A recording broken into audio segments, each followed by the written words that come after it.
Bet matai, pigiau negu dar.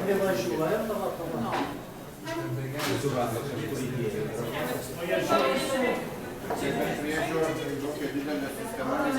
Reiškia šitą kaip...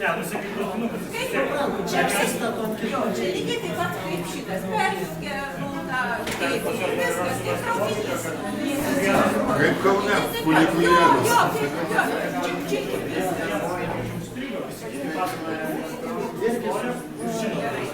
Ne, nu tai vien sensoriai.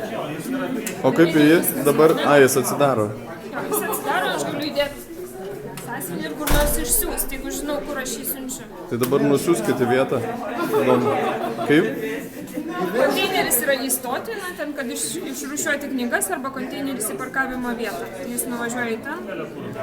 Galiu, jeigu žinau stoties numerį, jis išsiunčia ten, kur ta stotis yra, jeigu nežinau, tai išsiunčiu ten pat, kur buvo. Kas pirmasis įsidegė šitą sistemą? Lietuvoje mes. Ne, o pasaulyje. Bet iš kur jūs ją sugalvojote? Jau žinojau.